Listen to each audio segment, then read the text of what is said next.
Juan Kapitulo 15. Ang tunay na puno ng ubas. Ako ang tunay na puno ng ubas at ang aking Ama ang tagapag-alaga. Inaalis niya ang bawat sanggang hindi nagbubunga, at kanya namang pinuputulan at nililinis ang bawat sanggang nagbubunga upang magbunga pa ng lalong sagana. Nalinis na kayo sa pamamagitan ng salitang sinabi ko sa inyo. Manatili kayo sa akin at mananatili din ako sa inyo. Hindi magbubunga ang sanggang hindi nananatili sa puno. Gayon din naman, hindi kayo magbubunga kung hindi kayo mananatili sa akin.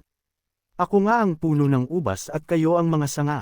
Ang nananatili sa akin, at ako sa kanya, ang siyang nagbubunga ng sagana, sapagkat wala kayong magagawa kung kayo'y hiwalay sa akin. Ang hindi nananatili sa akin ay matutuyo at itinatapon, gaya ng sanga. Ang ganoong mga sanga ay tinitipon, inihahagis sa apoy at sinusunog. Kung nananatili kayo sa akin at nananatili sa inyo ang aking mga salita, hingin ninyo ang anumang nais ninyo at ibibigay iyon sa inyo. Napaparangalan ng aking Ama kung kayo'y masaganang nagbubunga bilang aking mga alagad. Kung paanong inibig ako ng Ama, gayon din naman, iniibig ko kayo, manatili kayo sa aking pag-ibig. Kung tinutupad ninyo ang aking mga utos, mananatili kayo sa aking pag-ibig, tulad ko, tinutupad ko ang mga utos ng aking Ama at ako'y nananatili sa kanyang pag-ibig. Sinabi ko sa inyo ang mga bagay na ito upang mapasa inyo ang kagalakan ko at nang sa gayon, malubos ang inyong kagalakan. Ito ang aking utos, magmahalan kayo gaya ng pagmamahal ko sa inyo.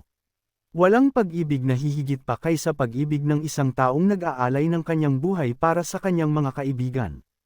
Kayo'y mga kaibigan ko kung tinutupad ninyo ang aking mga utos. Hindi ko na kayo itinuturing na mga alipin, sapagkat hindi alam ng alipin ang ginagawa ng kanyang Panginoon. Sa halip, itinuring ko kayong mga kaibigan, sapagkat sinabi ko sa inyo ang lahat ng narinig ko sa aking Ama. Hindi ninyo ako pinili, kayo ang pinili ko. Pinili ko kayo upang kayo'y magbunga at manatili ang inyong bunga upang ang anumang hingin ninyo sa Ama, sa aking pangalan, ay ibibigay sa inyo. Ito nga ang utos ko sa inyo, magmahalan kayo.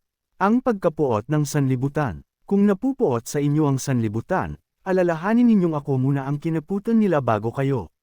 Kung kayo'y taga sanlibutan, mamahalin nila kayo, sapagkat kayo'y kabilang sa kanila.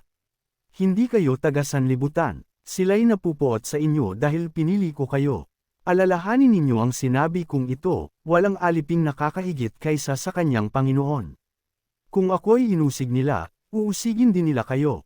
Kung sinunod nila ang aking sinabi, susundin rin nila ang inyong sasabihin. Subalit ang lahat ng ito'y gagawin nila sa inyo dahil sa akin, sapagkat hindi nila kilala ang nagsugo sa akin. Kung hindi ako naparito at nangaral sa kanila, hindi sana mapatutunayang nagkasala sila. Ngunit ngayon hindi na sila makakaiwas na panagutan ng kanilang kasalanan. Ang napupuot sa akin ay napupuot din sa aking Ama. Kung hindi ko sana ginawa sa kanilang kalagitnaan ang mga gawaing hindi pa nagagawa ninyo man, wala sana silang kasalanan. Ngunit nakita na nila ang aking mga gawa subalit sa kabila nito'y kinaputin pa rin nila ako at ang aking Ama. Subalit nangyari ito upang matupad ang sinasabi sa kanilang kautusan, naput sila sa akin ng walang dahilan. Ngunit sa pagdating ng tagapagtanggol, ang Espiritu ng katotohanan, na susuguin ko mula sa Ama, magpapatuto siya tungkol sa akin. At magpapatuto rin kayo tungkol sa akin, sapagkat sa pasimula pa'y kasama ko na kayo. Sinasabi ko ito sa inyo upang huwag kayong mawalan ng pananalig sa akin. Ititiwalag nila kayo sa mga sinagoga. Darating ang panahon na ang sinumang pumatay sa inyo ay mag-aakalang naglilingkod siya sa Diyos. At gagawin nila ito sapagkat hindi nila ako kilala, ni ang Ama. Subalit sinabi ko na ito sa inyo upang kapag ito'y nangyari, maaalala ninyo ang sinabi ko sa inyo.